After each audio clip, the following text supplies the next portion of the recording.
All right, everybody, it's 7 o'clock. If we can rise for the pledge, we'll get started tonight. Allegiance to the flag of the United States of America, and to the republic for which it stands, one nation, under God, indivisible, with liberty and justice for all.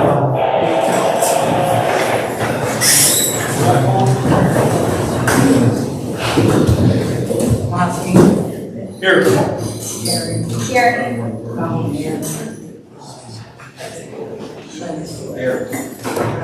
Here. Here. Here. Here.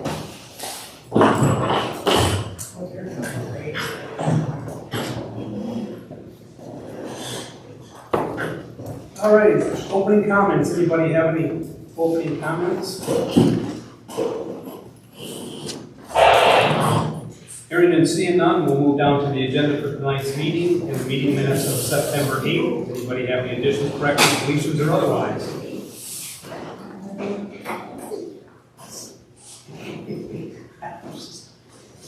Yes. I'll make a motion to approve the agenda and the minutes from last month. Support. We have a motion and support. Do we have any further discussion? Hearing none, all in favor of the motion, signify by aye. Aye. Opposed? Motion is carried. Next, we have payment of the bills. We have the bills in your packet in the amount of $24,727.70. What's the board's pleasure?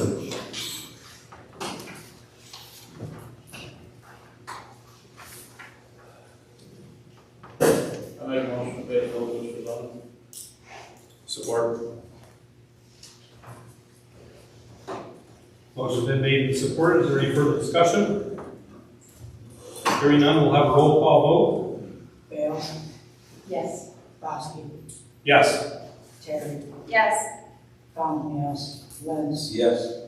Dreier. Yes. Ivory. Yes. Motion has carried. Correspondence, anybody have any correspondence? I did put on your table, this is from our administrators meeting. It was a handout from PFN, Peninsula Fiber Network, and I'll report on that in that report. Anything else? Okay, moves us down to reports. Couple of things, 911 meeting. We had a 911 meeting last Tuesday. Key takeaway from that meeting, the Clement system, without getting into all the parts of the Clement system, is a software system that the law enforcement use for their MDTs, their computers in their cars, their report writing, stats, etc.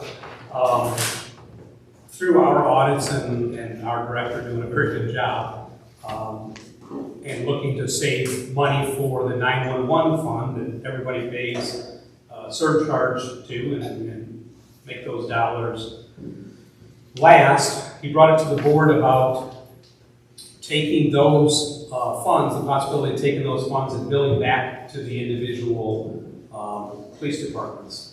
Unlike the radio system in its totality, where GLTA uses the system, The road commission uses the system. Police, fire, EMS is shared. Obviously, the citizens calling in. Clemens, the only benefit of that is law enforcement for their reports and otherwise. It does nothing for the 911 system. It does nothing for the radio communications. And so the thought was that shouldn't be paid for out of 911 funds. The board had a lot of dialogue. Obviously, the police departments don't want to pay that. It totals about $62,000 a year. The sheriff's department being the largest holder of that.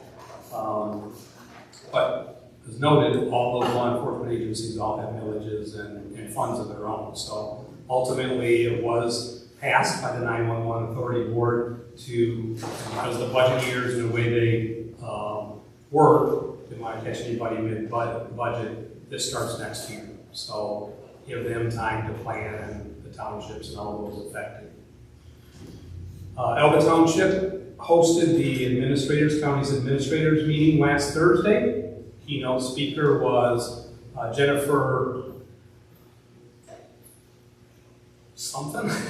I'm sorry, I've drawn a blank here. From PFN to give us an update. I reported our last meeting, at the supervisors meeting, we had Chuck Urban from 123 Net. So we wanted to expand on that. This meeting, administrators meeting is not only county supervisors, county department heads, city mayors, village presidents, those folks. Gave an update. I handed a flyer out for you. What goes through Elba Township is Project 3 or Line 3, I think they call it. Route 3. Ironically, Route 3 is the first one that they're starting and completing, so it doesn't go 1, 2, 3. They're actually already working on it. Gives the different completion dates. They are not the recipient of the deed grant that I talked about from 123 Net. The last one, she didn't have a whole lot of additional information from that. For the audience, what that is we have the middle mile.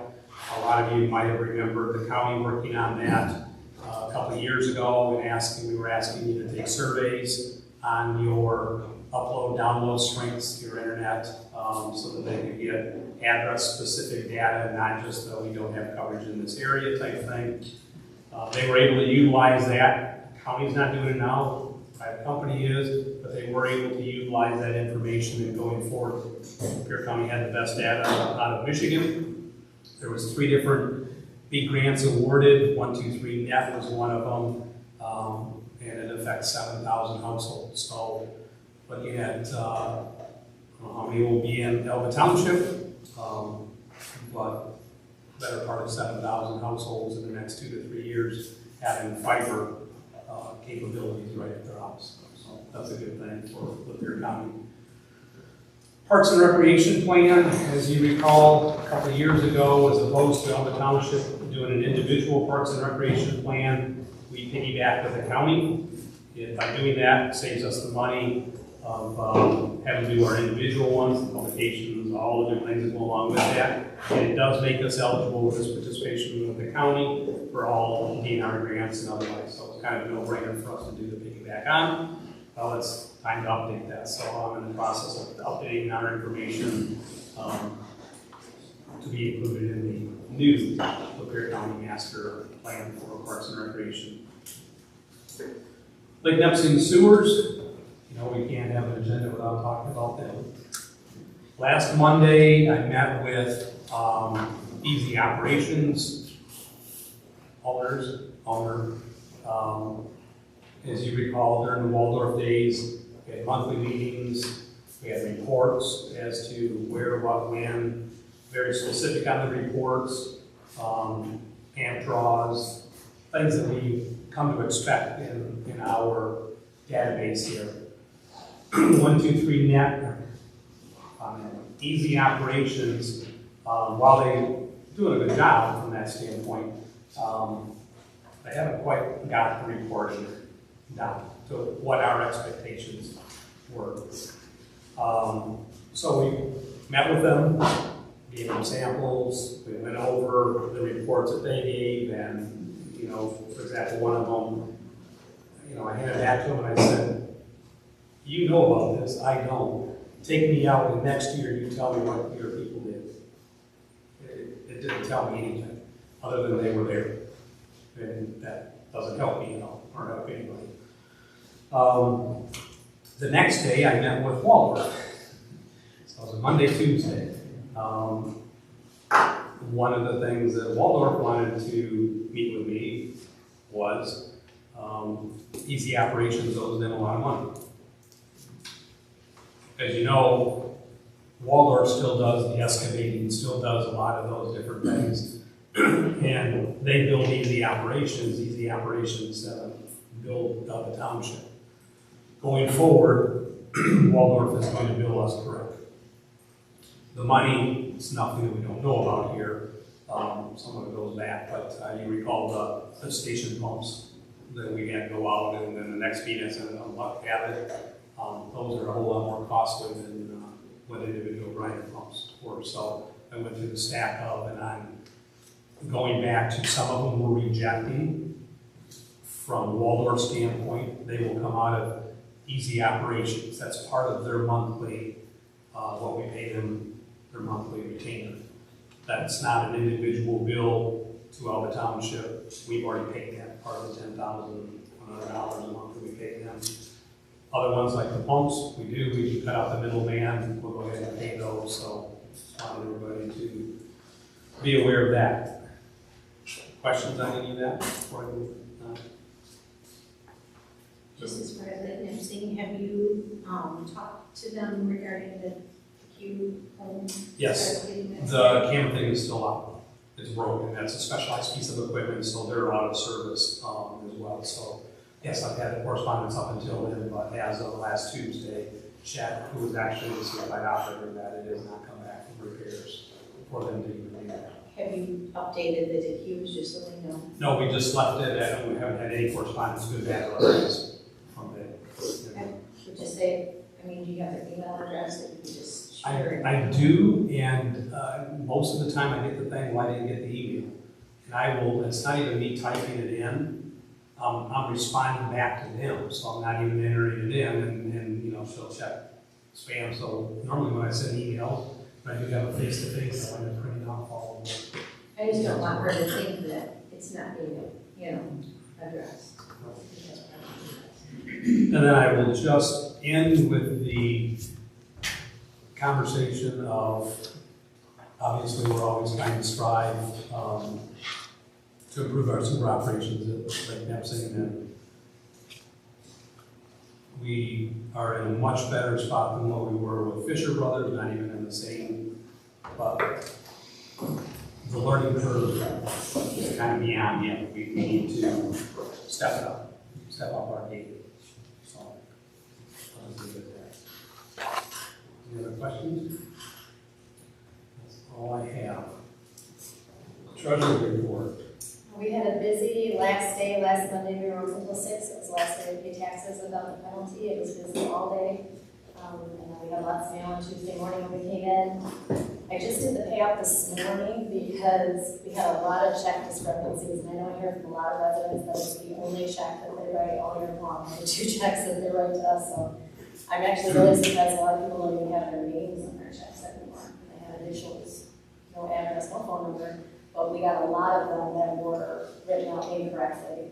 The biggest thing is, if you have a check for $1,133 and everybody wants to write $1,133 and they leave the 100 out.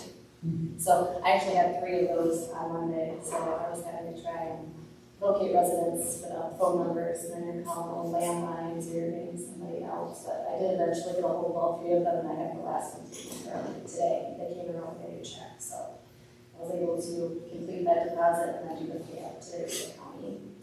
Other than that, Jackie and I pulled out paperwork today for the auditor. We're going to put it out tomorrow, so it's all ready to go on Wednesday morning. Questions? Clerk's report.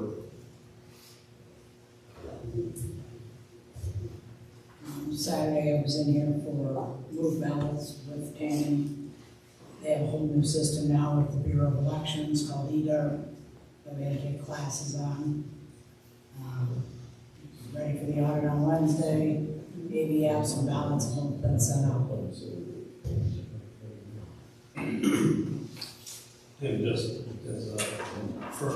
that's for the Davidson School election.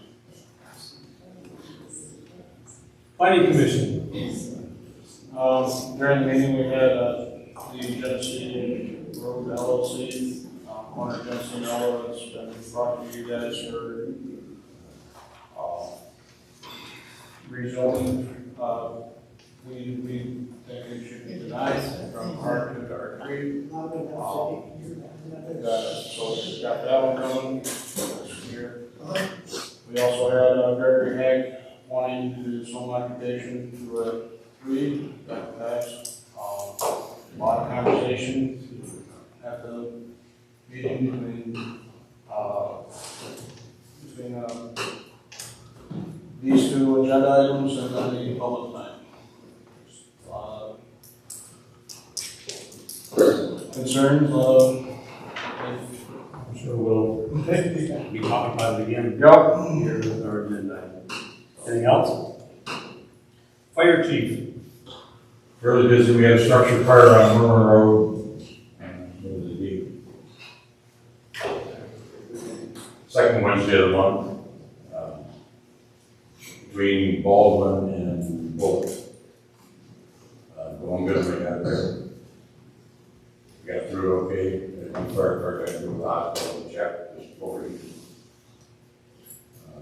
Other than that, all the other runs have been small. And if you drive by the station this Sunday morning, you'll notice out there for testing hose. Starting at 9 o'clock, if anybody wants to come up, we got 10,400 hoses to test. So. Just about 2 months. On the rolling hose. We don't have a county commissioner Was the here. house a total loss or? I think they'll totally have. The house was not, it was vacant, nobody was living in it. It was going big time. When we got dispatched. Yeah, if you look at the drone footage, and then I drove by and I'm amazed that it's standing. You know, based on what individual photos that I saw. GLTA. Actually, I did want to report that we are in the process of doing that northeast parking lot. We should hopefully be pretty much complete. We still need to do striping, so it's been a little eventful. So a couple of vehicles have had to park across the street, but all of our buses had to back out of the garage, which we don't normally do. So they were coming in and out of the same driveway, and actually they've done very well the last few days. So no problems. So No broken mirrors. no broken mirrors, no backing into any poles. So it's doing good. So training works. The only other thing to add is for an action item, the project authorization for the Specialized Services Operating Assistance Program, which is pass-through money for the transportation and teamwork contract. So we have teamwork, Lapeer County teamwork. And it was a revision. The revision was just that they actually got an increase that they had no clue they were getting, Right. which is a good surprise, I guess, if you have to have it spread. Any questions on that? EMS. Their big topic of discussion last Tuesday was they got new bids for insurance, and when I say insurance, I mean their liability insurance and such on their building and their vehicles. They had Birdman Flowers. Ornament flowers. Birdman Flowers, this is who they've had for the last 15 years. They are now called AccuSure. They came back in to do another bid. Their bid came in really high last year. They were at $69,900. This year it came in at $120,000 in Parkland, which is who they were using. They also entertained a bid from Gallagher Insurance Agency, which is Peabody Insurance.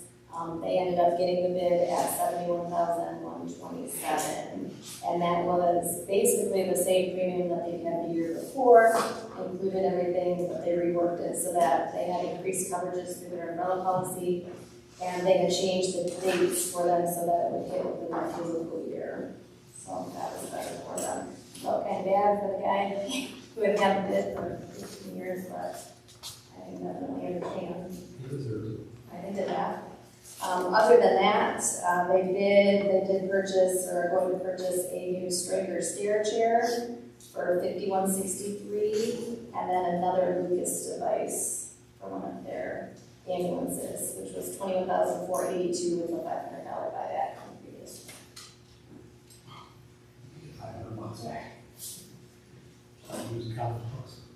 Any questions? Hearing none, moves us down to our agenda items. First item on the agenda is Potters Lake Sewer User Fee Review and the resolution.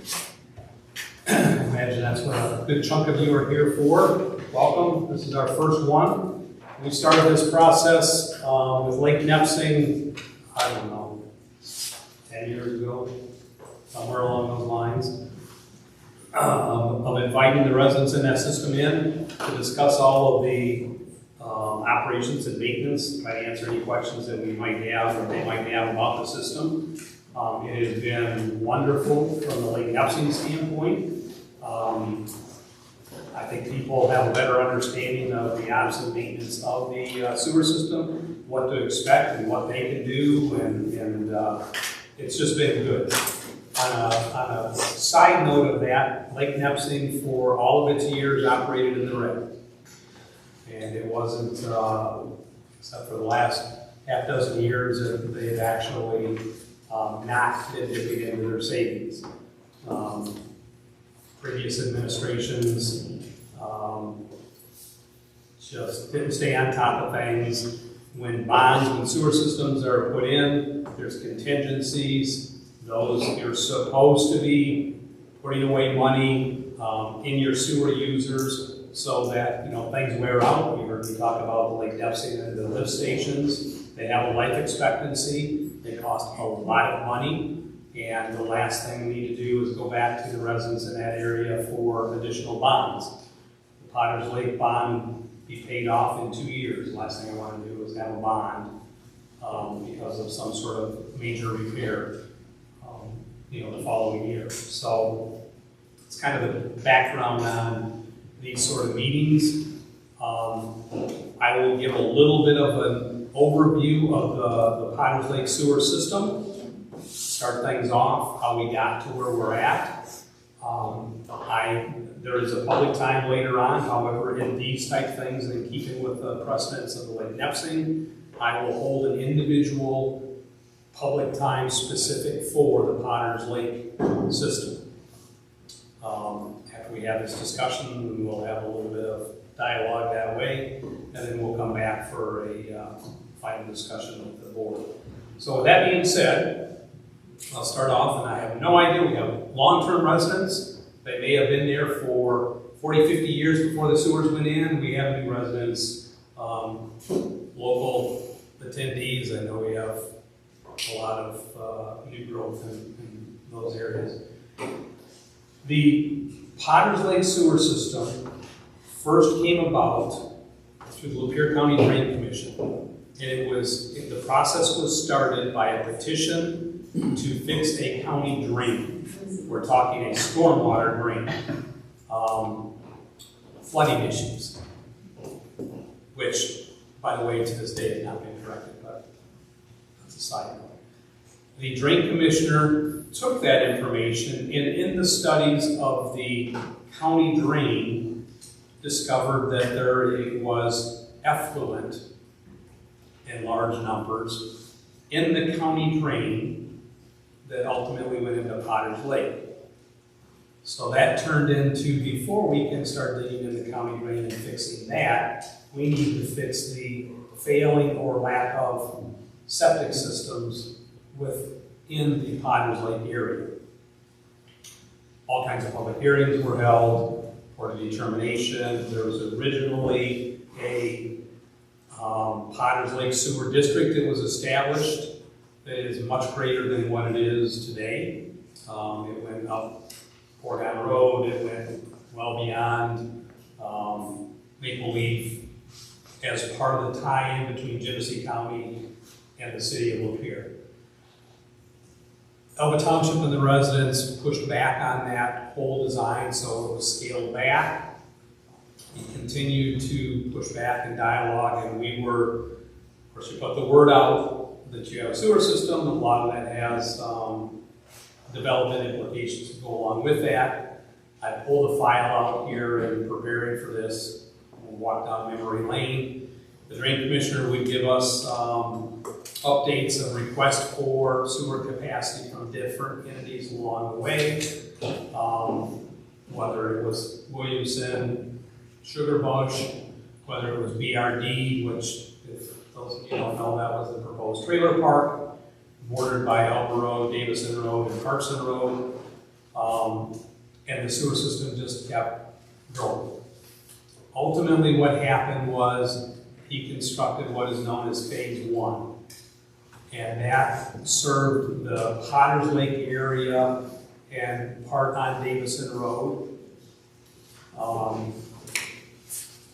And then the understanding was that Elba Township could, with these pressures coming, take on the construction of phase 2, which is what we did. So you have original phase 1 that served, and that put the lift stations in Carson Road, down the swamp area there.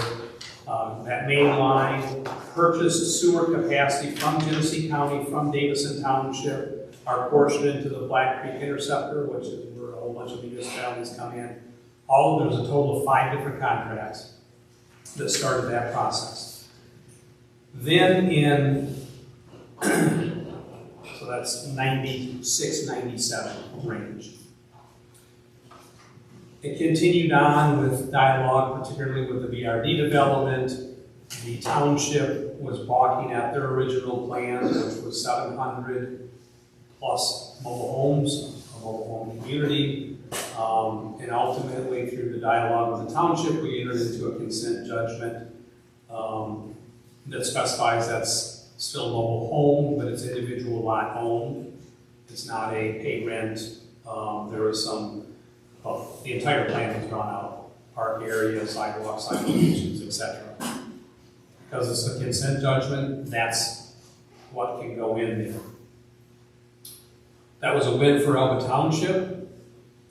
The bad part for Elba Township was in that negotiations, everything was scaled to accommodate this development, which by that time had been brought down to, I believe, like 200-ish homes. So from 700 to 200, I'm not sure about that number, quite honestly. But it's still, for example, the lift station by the railroad tracks, that was a part of facilitating that development. The take it on the chin part for Elba Township was the developer for BRD paid no money into this until they actually do some development. So while the Potters Lake residents are at the last 2 years of their special assessment district and paying off all of their portion of the main line, the BRD folks haven't paid 1 cent toward it. So part of the consent judgment, if you will. By the way, nobody on this board was here at that time. So I don't know how I would have voted. I was chair of the planning commission. I'm doing negotiations. So ultimately, we have that hanging over our head. We have it. It's all set. There will not be a mobile home park there, period. I mean, it's consent judgment. Both sides would have to agree to a change of that, which they have come back a couple of times wanting to do that. And it's only gotten worse. They want to go back, have a sign off to have a individual lot rent, not lot owned, which from a taxation standpoint, no, we're not going to do that. But in order for them to do any changes, one of the first things is they have to pay us, it's a minimum documented things of $496,000. So if they wanted to just sell off a 5-acre lot and build a house, their first step is to pay Elba Township $496,000. Hence it's vacant in the cornfield, and I don't see it changing for a good long time. So, it's phase 1. The BRD development, we start phase 2. Phase 2, controlled by the township, meaning we built it, we designed it, we know what's in that. Phase 1 was built under the drain code. We really didn't know at that particular time who or how it was being connected or otherwise. Went online July 1st of 2009. Back at that time, we had discussions as to how the payments were going to be made, what was the amount that we were going to charge for the residents, and we said, keep all things equal. Phase 1 pays yearly, because that was done under the drain code. That's the only way that they could do it. Ours, the way we constructed it, we could have done it quarterly or every 6 months or yearly. And the dollar amount, we didn't think it was right to have one person on one side of the road pay one amount, person on the other pay another amount, considering it's the same stuff going down the same pipes. So that's what we did in 2009. Then we went through some drain commissioners, and ultimately Joe Suma, who was our predecessor drain commissioner, came to the township and said, I want you to take over phase 1. I want the township to do that. Because he didn't have any other sewer systems, he wasn't interested in running that. Our response is, we don't want to run it either. Sewer systems are not fun. We are the only township in Lapeer County that has sewer systems. But there's a better way to skin a cat, because in the agreement, 5 agreements, he has the ability to charge an administrative fee for the bills coming from Genesee County, to go to the drain commissioner for us, and for him to bill us. And overnight, your bills coming to us doubled. So we said, okay, I guess we're going to take on phase 2, which we did. We now do the ops and maintenance for phase 1 and phase 2. I'm very happy we do that. It's much better than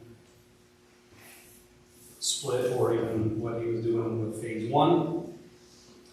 As a further back to Lake Nepson and also Potter's Lake, whenever you have contingencies, those, when people pay off, there's special assessment districts, that money is going in the bank, minus the bond payments, plus our ops and maintenance, and we're continuing to build that account. In the Lake Nepson system, they just didn't do anything with the rates for 25 years and dwindled the pot of money down to basically minimal amounts. In Potter's Lake, it was even worse. They didn't even charge any sewer rates for the Potter's Lake phase 1 for decades. So at the time that we took over phase 1, the pot of money was 0. There was no pot of money. So phase 2 had somewhat of a pot of money. Phase 1 had nothing, but it's all one system. Everybody up to speed where we're at so far? So we have been operating the system, maintaining phase 1 and phase 2 as one. Haven't had any real problems. We have had some individual ones. It is nothing like the Lake Nepson system to operate. The biggest issues that we've had in the last couple of years are power outages, and I'm sure you folks are well aware of the power going out in your area. Lake Nepson, we had a tremendous problem with that. We had meetings in Elba Township with DTE. We've gotten those somewhat subsided. We're actually in a whole lot better shape. DTE is trying. We have 3 legs in Elba Township. They're making those upgrades. Unfortunately, the leg that Potter's Lake is on has not been updated, and you're having power outages. The problem with that is every time there's a power outage, we have to have rent generators, big standby generators for those lift stations to continue to operate. That's an additional cost.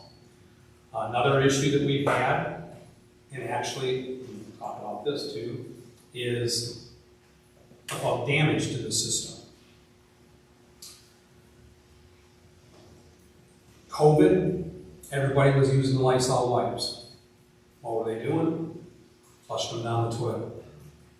There are all the wipes, the makeup removal wipes, They say they're flushable, they are not. Well, they're flushable, they'll go down. But they, and it's a nice technical term, they rag up the pump. They bind it up. That's a service call.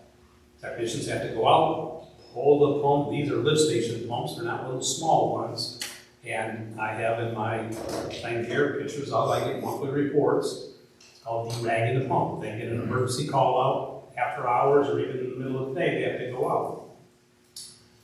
The other issue that we had and incurred a lot of is material, clothing being flushed down the toilets. Now, unlike the Lake Nepsing system that has an individual grinder pump at every location, it's pretty simple to see it because this pump came out of that house. In the Potter's Lake system, all it's gravity fed. All we have is the lift stations, the main lift stations. So we have to go back and investigate where is this coming from.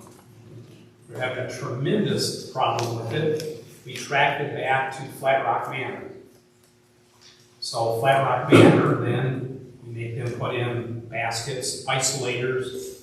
They have residents in there that are not sometimes of their right mind. Flushing towels and sheets and that down the toilet obviously is a normal behavior, but it's damage to your system. So we got that rectified.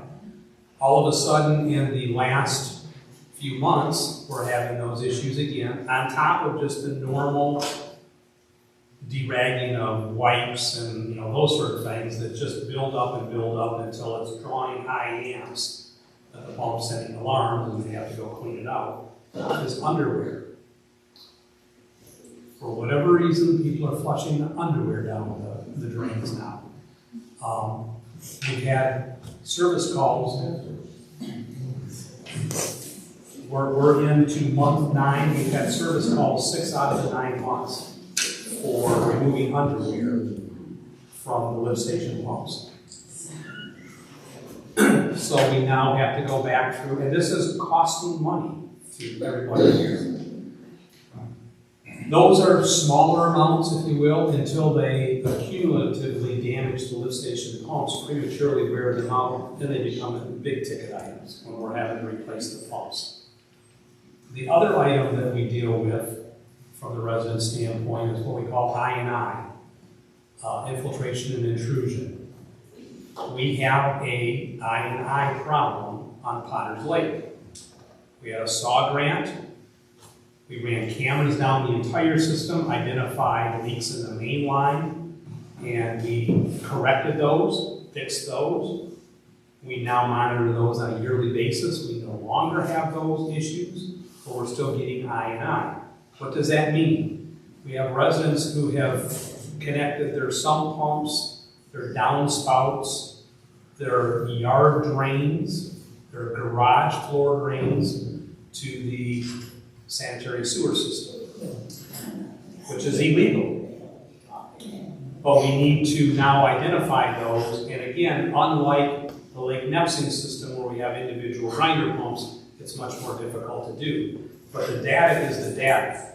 You guys all know when we've had an extremely wet, rainy year this year, well, if you're having a rainstorm at 3 o'clock in the morning and we get 3/4 of an inch, and our pump flows are showing that, we don't have a lot of people up taking showers or going to the bathroom at 3 o'clock in the morning. It's directly related to the I&I issue. So I hope everybody here talks to their neighbors. You're paying for it. We have to pay to treat sewage, but Genesee County, which I guess I should have covered, Potter's Lake, unlike Lake Nepsing, where we treat it, Potter's Lake, all of that goes to Genesee County for treatment. When you flush the toilet, it goes to Davidson Township, and Genesee County is the one. They bill us, and they bill us for the gallons that are used. So for every 1,000 gallons of rainwater, at your monthly cost, the bill that we get from Genesee County, but it's not septic. It doesn't need to go down the sanitary sewer. It can go to the ditch, it can go to the other places along that. Any questions? So far? Okay. Yeah, okay, so the way we'll do this is if you just state your name and your address, and then go ahead and. One stand. It doesn't matter. It's completely up to you. Anyways, I'm Brad Carlson, 461 Oglethorpe. Been there for over 35 years before SOAR even got in there. Watched it all happen. The background, civil engineering, road construction for 35 years. I know what it takes to build a road. I know what drainage is, both land drainage and sewer drainage. As you are aware, by many of our complaints, our roadway by the verdict drain here is sank, it's settled. It's probably a good 1.5 feet under grade for that rainwater that collects in our roadway to run into the verdict drain because it's settled. Rain falls all spring. We got 1.5 feet of water. Our road is under water. We can see whirlpools of that rainwater with every rain going down those 2 manholes. It's a whirlpool. So your I that you're talking about, the overload for drain spouts and that, it's coming from the road water. Yeah, you're correct in that. And we got thousands of gallons. It's underwater all the time. We're angry about it for years now. We can't seem to get any help with it. Our kids can't walk through it to get to the school bus. It's a safety problem. We got several blind people certified living down there. We got senior citizens who can't walk down because half of our road, almost, I would say 500 foot, is underwater, and that rainwater cannot get to the verdict drain. It has nothing to do with the water level of the lake. And the mail won't even deliver sometimes. This is a problem that's been going on. I voiced this problem to you myself several times in the years. I know others have. A couple of us Evans or Lot actually gets underwater because that water will not drain. It's a simple process. When they built the road, once our sewer was in, they had the water grade come down to the verdict drain, and it worked for about 2 years. It starts settling and settling. That problem must be fixed. And this is where all this rainwater is coming. Apparently now we're paying for it. So keep 2 things, and the tie-in there, yes, I'm aware of the whirlpool thing.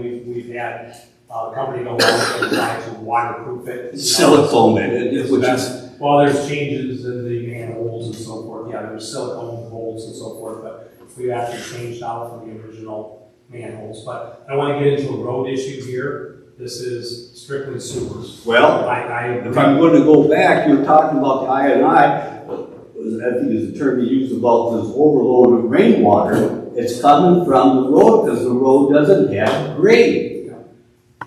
And I say that's the timing, but recognize we have more than 1 lift station. So that's going to affect the lift station at parts of the road. It's not going to affect the lift station for, say, example, Elba Township Board. And I would agree with that. So, I mean, we have an I&I problem, certainly with that.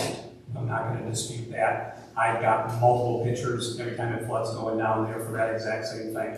I'm going down looking for that whirlpool type of thing. But the road issue, I don't want to get into tonight, because that's a completely separate, that's a road commission issue, and, we're kind of at their mercy as well, so. Anybody else? Yes? I live on 417 Oglethorpe. I personally went down to one of them drains right in front of Vita's house and plugged that drain just, I don't know, a couple of years ago. Plugged it with, we made a plug and drove in there because the water was just pouring right down that drain. So that has been leaking for a long time now, that water.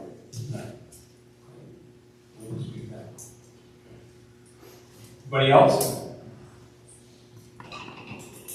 Yes. This is kind of a side issue to that, but I discovered that not all residents are receiving these notices of these meetings.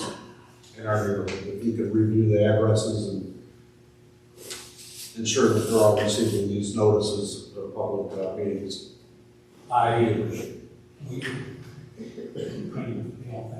We sent out, whatever the date is, that we sent those out. We got a stack of them back undeliverable. I played mailman when they went out and literally knocked on doors, and some of them, they have other addresses. They're not going to their ones there. Other ones, I have no idea how they're undeliverable. I mean, I literally, there's the address, that's where the people are at. I took them right to the address that is on the way.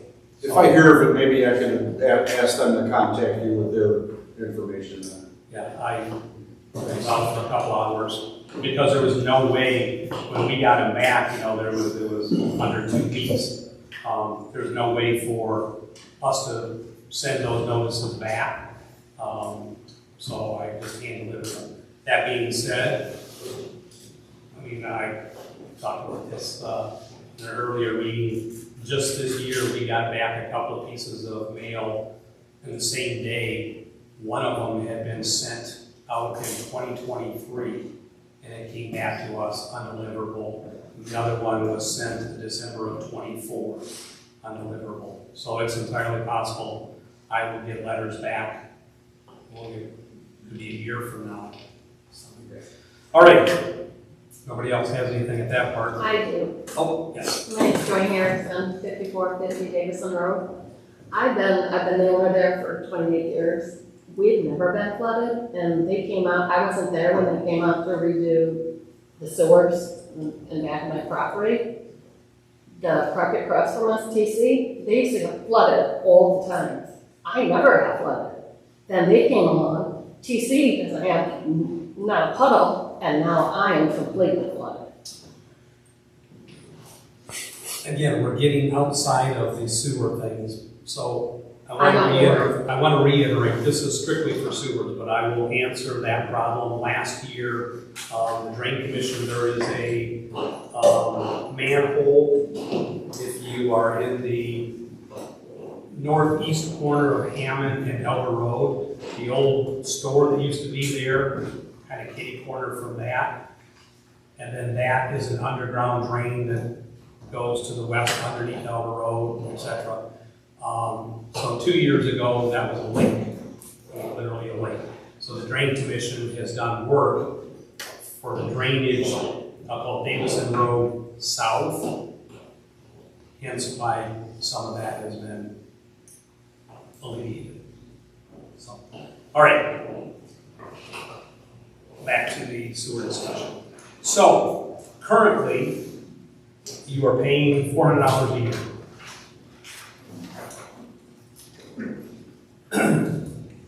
And I'll give you another reason here. When Elba took this over, the proposal in 2013 from Genesee County and Lapeer County Drain Commission was to charge, which page is this on here? I'll find it here. 2013, $691.92. See why we took over the system.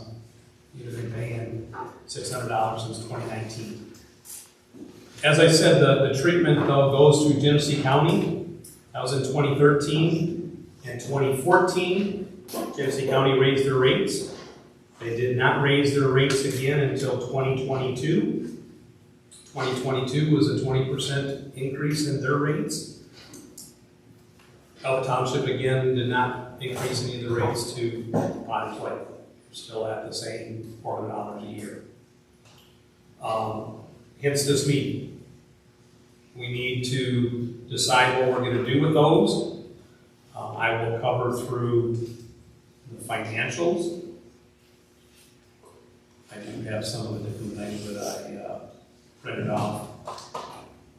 This is the letter from Genesee County with their rates and the increase. These are good, these rates from 2022 are good until 2026. I do not know if Genesee County is going to raise their rates in 2026. Again, we're trying to accomplish this and get ahead of this. We haven't done anything with the rates, obviously, my entire tenure. We have 219 power reuse. You pay, I'm a wounded duck, so I get this stuff all in right order. Pay $400 a year. That totals $86,600 a year.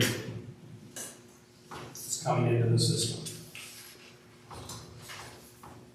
It costs what we pay Genesee County, our electric bill, our mission control bill, all the different ones that go along with that generator rental. Last year we spent $70,754.18. That left us with an overage of $16,245.82. So we're not robbing out of the savings anymore. This is, we're, I guess, holding our own, if you will. That's operations and maintenance. The other thing that we have is the bond payments for the sewer system going in.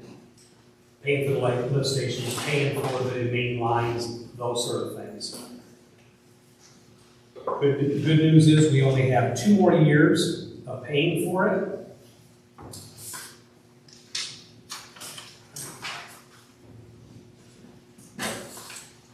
We have a payment, an interest-only payment due November 1st of $6,290.63. May of next year, we have a bond payment of $162,581.25. We have another interest payment in November of 2026. And then the system is paid off, the bond payment is paid off in May of 27, with a final bond payment of $167,393.75. Currently, we have $156,200 and change in the bank. 151,000. No. 156. 156. 289. That's all the money that you folks have in the bank. This December, your tax bill will go out. We'll collect that money, the $400. Some of it, not everybody pays, it goes delinquent. The assessor or the treasurer broke that down. But that will actually bring in 90. No, that's the $400 of the $86,600. Your portion of your bill is the special assessment district. You only have 2 more years this year and next year to pay on that. This past year, which is the only information we have, she won't know how much that totals until the tax bills are printed. Their sales of homes, they make their payoffs, those sort of things. Last year, that amounted to $96,106.25. We're taking a guess, judging by how much it's come down every year, what we're getting, that this year will be somewhere in the $80,000 range. So, just to give you the different numbers. So, with all those in, if you take the $156,289.14 that we currently have, we have the bills going out for the ops and maintenance, everybody pays $87,600, and then roughly the $80,000 that will be paid toward the special assessments. We will have for the year $323,289.14. All things being equal, and let's say that we don't have any, just the normal wear and tear, the emergency call outs, the normal bills, there's no rate increases, any of those sort of things. We would at the end of the year have $151,221.26. which is about $5,000 less than what we have this year. So instead of our profit margin, if you will, being 16,000, it would be 11,000. Okay, everybody clear on those numbers or somewhat? So that is kind of the overall financials of the Potter's Lake sewer system. Now, it is very hard to compare sewer systems to sewer systems, what one person pays versus another, because they are so diverse. Trust me, you guys don't want Lake Neptune sewer bills. They are drastically larger than yours by hundreds of dollars.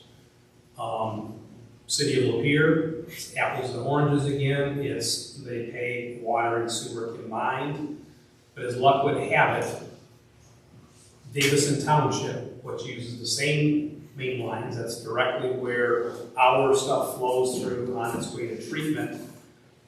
They also have very diverse, and they use Davidson City because, again, it's the city and it's water and sewer.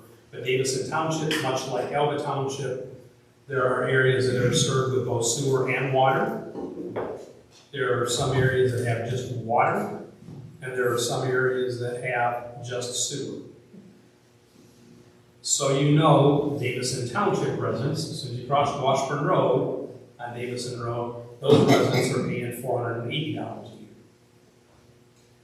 So, just so you're aware of all the different amounts and so forth. Anybody have any other questions just with the Potter's Lake sewer system before we bring it back to the board here for some dialogue?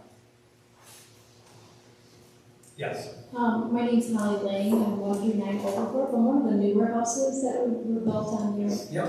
So we had a lot of money to hook into that sewer. I think we were told that that would help decrease our neighbors'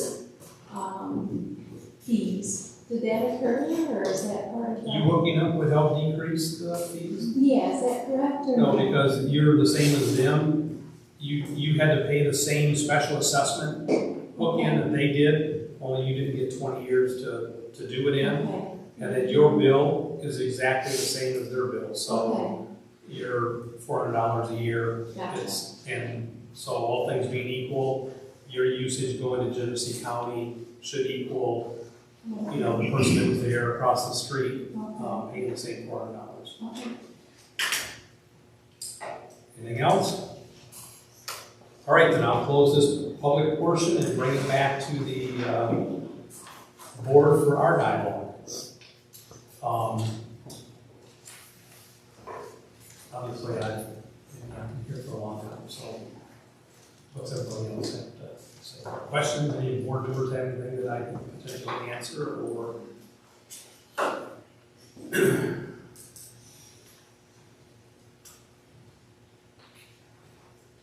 You always have something. We can start. You just threw out a whole bunch of numbers, so I guess I'm just trying to make sense of them.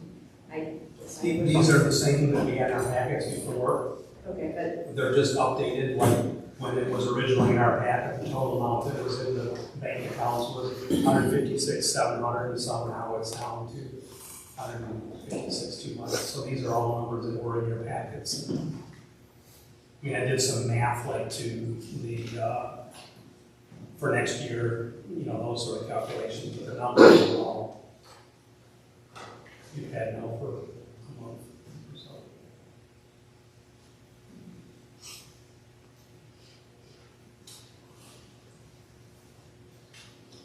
And a whole lot of my spiel is just, you folks don't have any part of that. Next year, we do this again, we'll understand a whole lot more. The year after, it'll become a little bit. I guess I will cover one thing while people are thinking of questions here. We don't have a meter system, so it's all based on an REU. An REU stands for Residential Equivalency Unit. And that's somewhere in life, somebody decided that this is the average amount of product that a household uses. Granted, there are snowbirds that are gone for 6 months and maybe 2 people in there, and then the house next to them has 4 kids and doing washing laundry. They come up with an REU. That's what all of our billing that we get from Genesee County and what we do for you guys is all based on. We do not have the ability to alter that. Common question asked, what about the businesses? Businesses, it's still based on the REUs, but there's a chart. They provide us with everything, these sort of things. And it is calculated depending upon the type of usage. It may be off of square footage, or maybe, a hotel might have a number of rooms, etc. So a business may have, 2 REUs assigned to them, or 1.5, which would mean that instead of $400, they would be paying $600. 2 REUs would be paying $800. At Lake Nepson, we have different businesses that have 9 REUs, so they pay 9 times what all does. Questions, comments? What's the board's pleasure, feeling, feedback?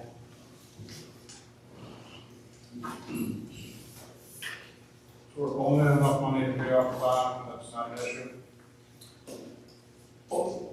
Will we be able to pay the bond, and make the bond payment? Oh, yeah, absolutely. We'll be able to make the bond payment. And we have one more bond payment,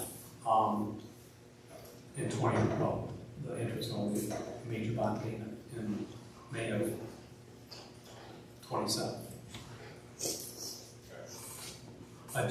We're starting this so that, who knows, Vincent County went from 2014 to 2022 with no increase. Could go another 10 years. Could be that they do increase it. I mean, this last increase was a 20% increase. So we need to have this started so the residents understand this process. Because it's like everything else, things are going up. So I was trying to prepare the background, and also, what does Davidson pay? What does Epsom pay? Because in 27, we won't have the bond payment anymore, but we're also not going to have the assessment that we paid off. Right. So that 96,000 that we're bringing in, we will be bringing in. That ends. It'll strictly be the $400 per REU times the 219 there are currently.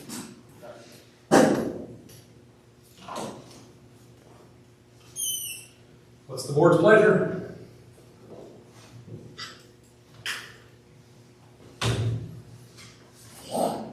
Anybody have any other? Whoops. I'm sorry. Make a motion that we continue this way it's set up. Worded, right? To leave the rates as they are. Okay. I make a motion that we keep the rates intact.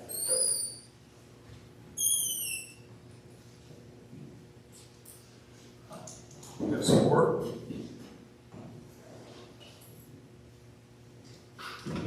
I'm sure people out there would support. Have a second? Well, I just think, again, I feel that you said that the numbers were in our board packets multiple weeks ago or months ago. I still think that we should have had a little bit more information to make it clear as far as what the projection is, that we want to make sure that they are staying,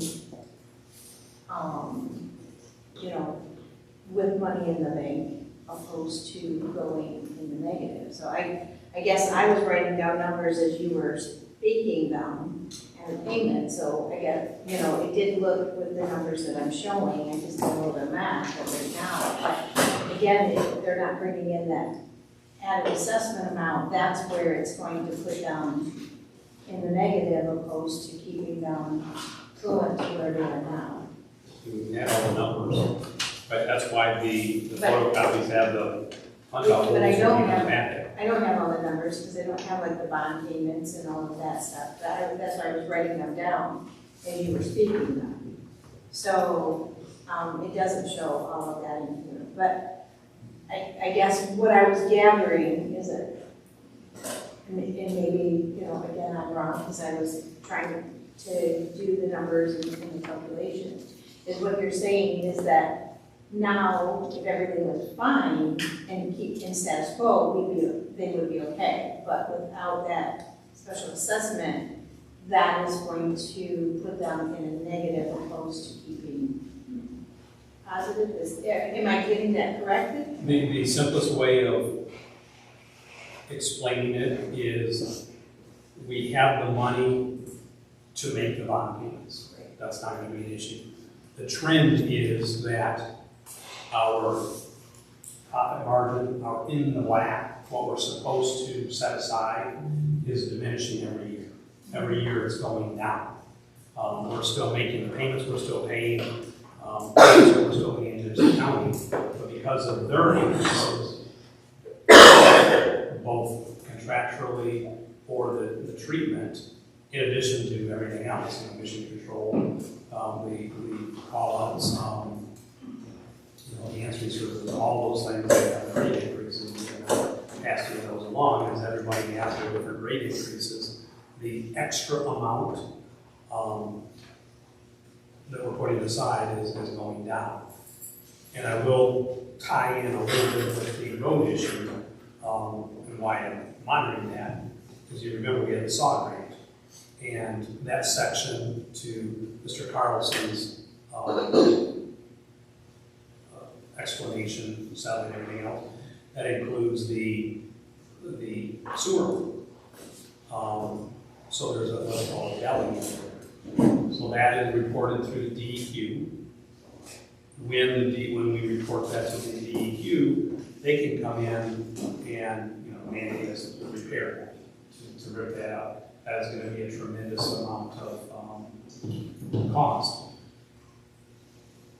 And another thing I'll point out to you, and I said this at the time of the SAW grant, the other thing the DEQ can come in and do is mandate the rate that we charge you. If the state of Michigan doesn't feel that we're doing the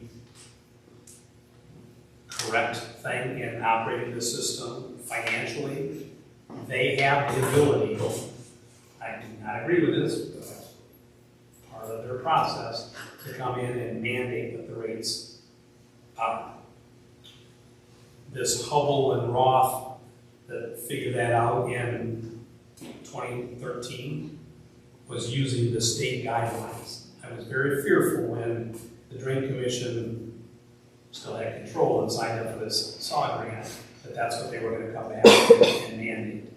Thankfully, they did not. They did not do it with the rates. They also are happy with our monitoring of the belly, and if we jet it out, occasionally, but Waldorf monitors that, and they're content with that.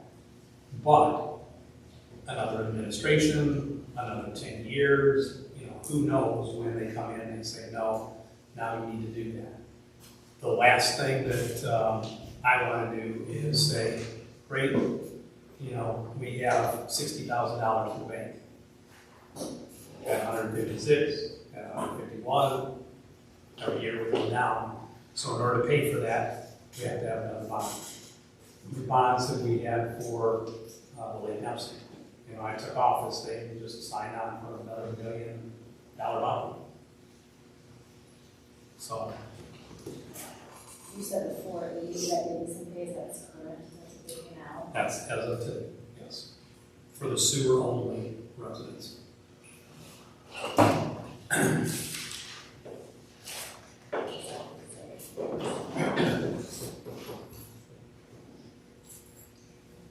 I'll just get the information I need for now. What's the time for the 2 and a half, that's up there, times the 219? 80 times the 219? Oh, it brings the total, so all things equal, instead of the 87,600, it winds up being 105,000. And 17,520. And just to let you know, battery bag, so I'm gonna try to top it up, so that's all right. It was blinking, so. I just took the 80 times 219 would be 17,000.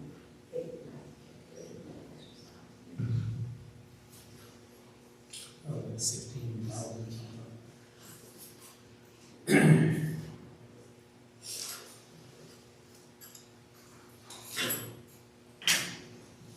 $17,520. plus the.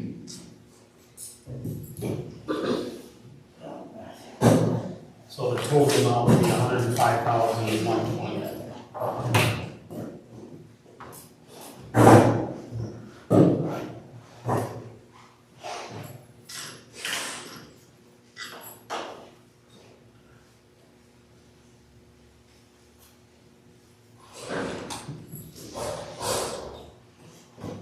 I think we have to work with the first motion and decide what Yeah, that was before, yeah. Right. I'm just concerned, I would have supported it, but at the end of the day, I'm just afraid that it's, we want to make sure that there's money in there building up. And I can do the math, that's $6.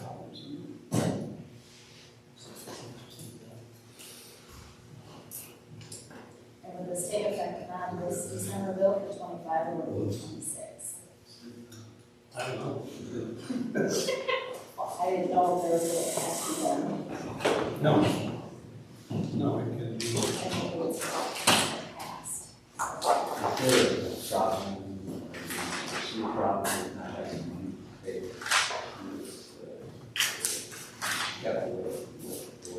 Eventually. Well, it's like the Lake Neptune system. But we have, that looks like it's gonna happen, we could change it at that time. Let's say that belly, I know for that sway, say the DEQ says 2 years from now, no, you know, you've been checking it out, you've been monitoring it, now it's time to fix it. We don't have the money to pay for that. So it would be a bond or a loan for it.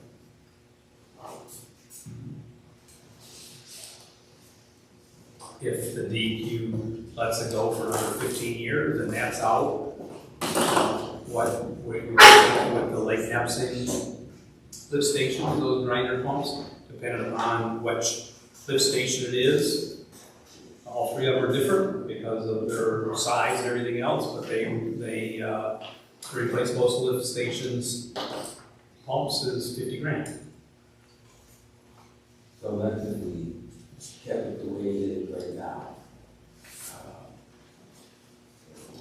We work this thing so that if it's changing in 5 years from now, we can change that. Or we review them every year. You can make a change. I mean, theoretically, you can do it at any time. You can do it. We're just trying to have the residents be consistent, like Neptune, so they know when these things are going on. I mean, you could theoretically change your mind and do the rates in December this year. Right now, if we keep it the way it is, okay, if everything's gonna work, okay, what are we gonna tell them? Unless we don't have any money? Well, I think Kelly's been one that has, for the Lake Neptune, chastised us, and no, it's not us that did that. You know, the previous administrations of taking all that money and not doing that, not addressing the sewer rates for all that time until finally there's not money in there. Look at phase one. The drain commissioner put that system in and then didn't charge anybody any sewer rates for all those years. What's Nothing. the option right now? We either keep it the way it is or don't keep it the way it is. That's the two options. So if we don't keep it the way it is, how do we know what to pay? How do we tell the result? Well, yeah, that's the same way how they find out what their tax bill will tell Well, I'm saying that if we keep it the way it is, they know what to pay. You know, until we change it. It's changed. Right, anytime we have Lake Neptune, anytime we've had a rate increase, that's Right, I understand. their notification that. If we're worried, that we're not, sometime in the future, we're not gonna have the money to do it, we're gonna have to make a change and stuff like that. I'm saying, look, let's keep it the way it is right now, if it's working.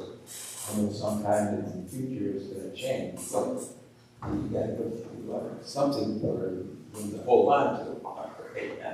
I think that's what they're saying, is it's really not working if we're taking away from it every single time. The balance is going down considerably, and then once all these payments are made, it's going to be bottomed out. So instead of waiting for it just to bottom out, to make some, adjustments that is not like a ridiculous amount. I mean, if we waited for it to bottom out and they had some great big catastrophic problem, then, and I'm just throwing this out there, it could be a very, a much larger figure that they're getting charged for to make sure that they compensated for that. Do you have a recommendation for a motion that is going to allow that? Say, 2-3 years from now, we're going to.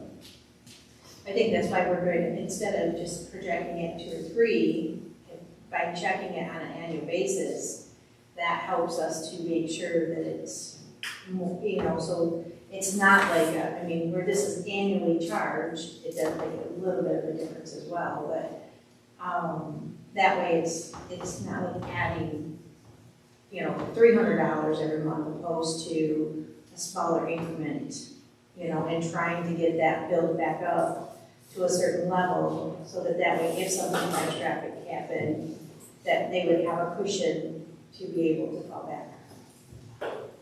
That is not a ridiculous, they don't have a ridiculous amount of money. If there was $1 million or $2 million in there, that would be a whole different thing, but they don't, and it looks like from the numbers that I've been writing down, that a lot of that money is already projected out for payments that need to be made, to pay off the bond. What would that pillow be that you're suggesting?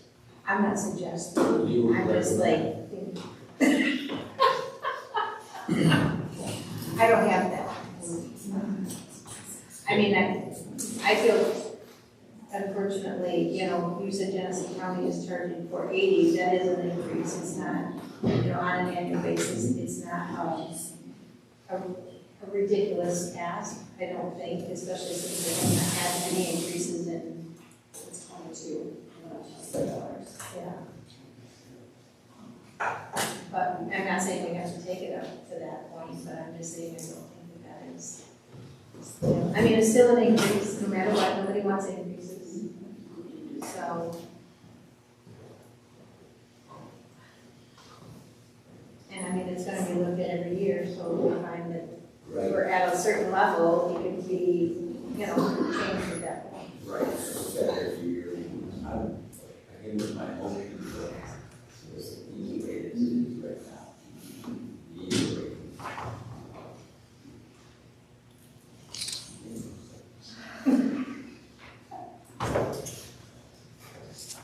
All right. Is there anything else in negotiations? Do we have any do nothing or something? What's the? We went from 16 grand in the green to 11 grand in the green, right? From 2 years, we lost 5 grand In 1 year. in 1 year. Which your Genesee County Drain Commission said this represents approximately 21% over 5 years. Which is, what, 20% divided by 5? Well, 4% per year. Yeah, when they did that, let me clarify, their rates aren't going up. They didn't go up in 23 and then again in 24 and then again in 25. They are for a 5-year time period, so the rates went from 22 and run through 26, and then they'll decide whenever, the same process, whatever the rates will be going forward for us for 27, which could be no rate increase, or it could be a rate increase. Genesee County went from 2014 to 2022 with no rate increase. So a lot of that's in there, that's when they said that this is what the rates are, and they said, this represents the first rate increase since 2014.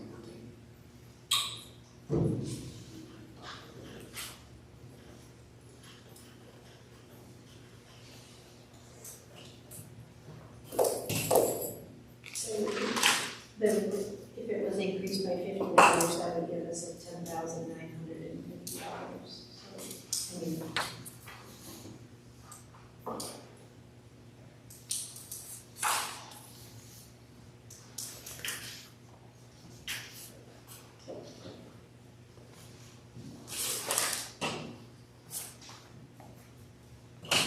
I'll make a motion to raise the rate by $50 to $450 annually.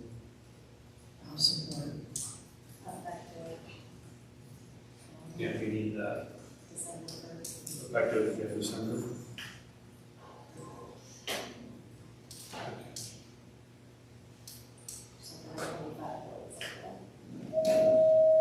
So we have a motion, we have support, we'll effectively, is there any more discussion on that?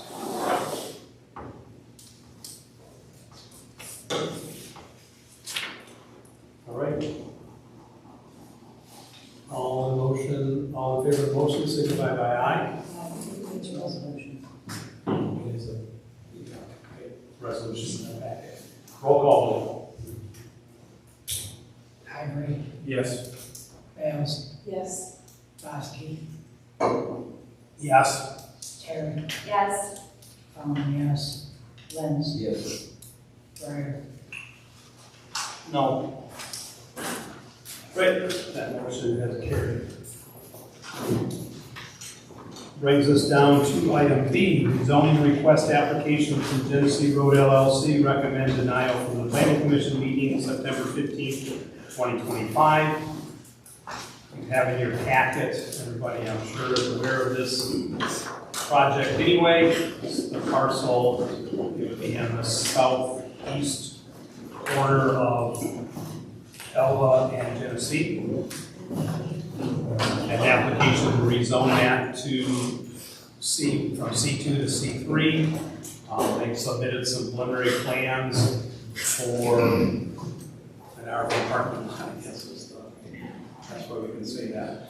Recommendation from the planning commission was to deny that. Mr. Dreier, do you want to expand on that?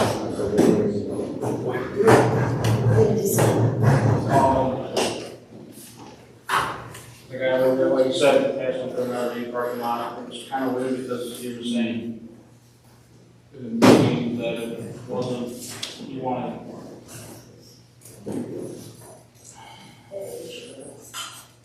He was, they were talking about their, they told us not to worry about their RV parking lot, or they wanted just to expand his options, which is kind of weird that we had it in there as an RV parking lot, but wanted to expand the options.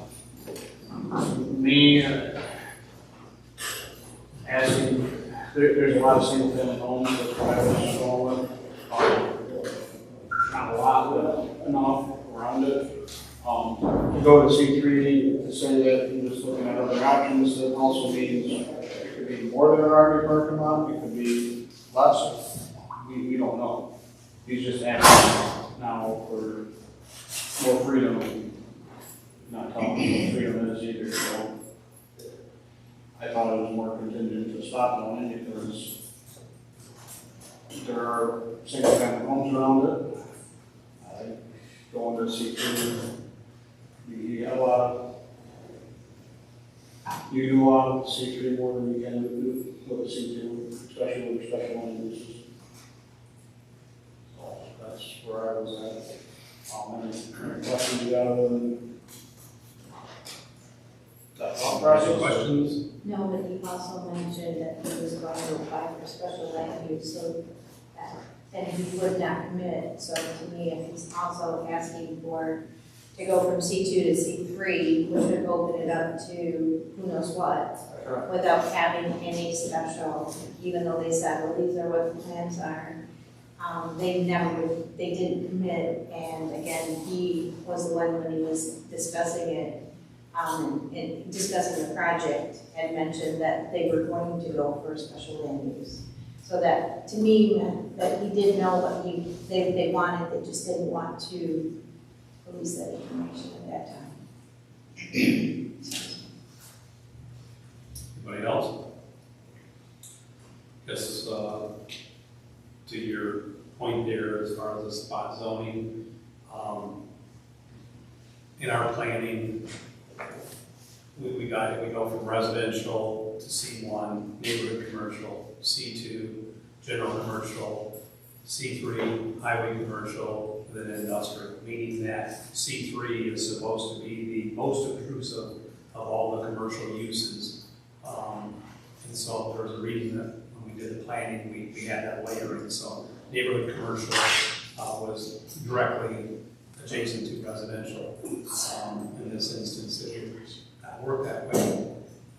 But to keep things very simple, in my history with Elba Township, we have a planning commission who holds those hearings, has a dialogue back and forth, and they simply make a recommendation to the general board because we're the ones that have that actual authority to change that zone. That being said, I can't think of a time that this board has overruled and said we don't agree with the planning commission, we want to go a different route. And I would imagine that if we did do something like that, it would be under some extraordinary circumstances. And I don't know what that extraordinary circumstances are in this case. And when I say extraordinary circumstances, I would consider like we know that we're going to have sewer and water run down that road in the next 2 years. Something that is going to dramatically change the makeup or have potential dramatically change the makeup. So that's my 2 cents. I would like to make a motion that we follow the planning commission's suggestion and deny the request for that property to go from receipt to receipt.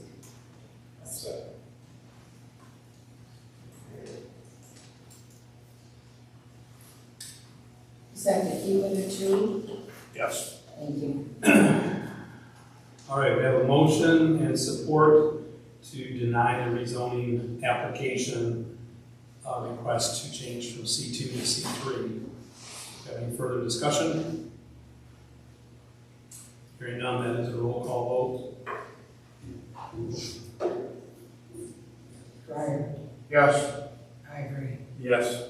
Bales, Yes. Boskee, Yes. Terry, Yes.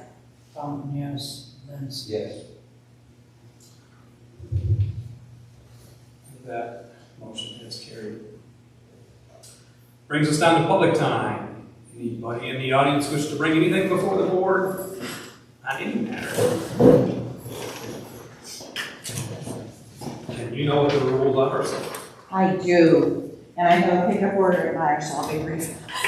Susan Huff, Elba Township and Elmore Township. Just want to update you on my observations from Thursday's Lapeer District Library Board meeting. The majority of trustees spent a lot of time blaming problems with their agenda on citizens who are speaking out about their past and present actions.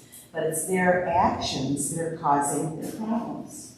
To be clear, our community loves and trusts our library and our librarians. It's the board and a very small group of supporters who are creating this trust.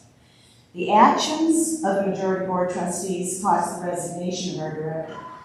The actions of the majority board trustees have caused the recent resignation of key library employees, including the head of the children's department, the head of adult services, and the D'Angeli Library branch manager. We're now 7 months without a director, and the search is moving at a snail's pace, putting funding at risk, which is due to the board's actions. Having no director certainly allows the board great latitude in their actions and could leave some wondering if it could be by design. At last Thursday's board meeting, Secretary Brodsky tried to push through a motion to halt new material acquisitions, which would leave patrons without access to new materials. The motion was tabled until next month, when the motion's second was withdrawn.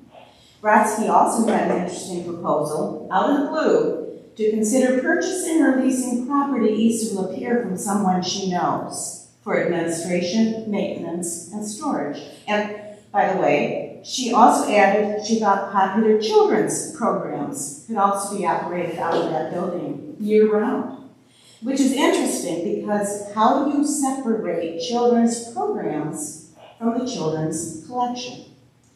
Could this be an end-run play to avoid the opposition they're receiving to censorship in the library? Instead of labeling, moving, or restricting books, just move the children. They wouldn't actually move the children's collection to another location, would they? Despite the fact that they do have a survey telling them parents want to be able to access their books in the same location as their children's books. We're going to have to let the quarter play out to know the answer to that question. But in the meantime, if you have not been in the libraries in our district for a while, please go in. I want you to visit them. I want you to pull books off the shelves and see what a lovely, lovely library system we have where your children will be safe and honored, and what a great resource it is for our whole community. That's why we are fighting to protect. Thank you very much. Anybody else?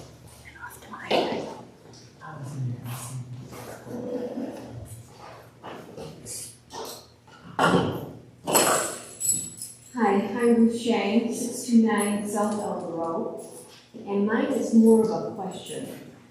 When an applicant submits paperwork to the township for rezoning, and they list on there an LLC,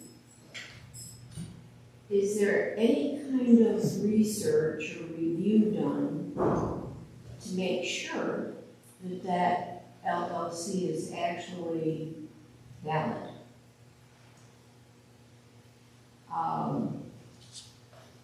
I actually have looked a little into this last application for the Genesee Elba Road rezoning. Looked out on the Lara website of the state of Michigan, and it is listed out there, Genesee Road LLC, but it says that it's not valid, it's not current, it's not appropriate or valid right now. So I was just thinking, you know, if the township does research that stuff before we even take it to the next step, it might save a lot of time and effort, and perhaps moving in a direction that we shouldn't be moving in the first place. Just a question, because I don't know what your process is. Okay. Thank you. Anybody else? No? All right, I'll close public time. Oops. I guess the simple answer to your question, when we get those sort of things, there's not a defined process. It's more of us curious. We dig around. Laura, if you can navigate that, you're doing pretty good. You know, that's the one to navigate. Wikipedia, but we do go down through and kind of find out where they're from, where they're coming from, you know, who are registered agents, etc. But it's not a step process or part of the process or a required process for the rezoning. All right, anybody else have anything? All right, through the agenda, I'm going to use the left hand. Declare the meeting adjourned.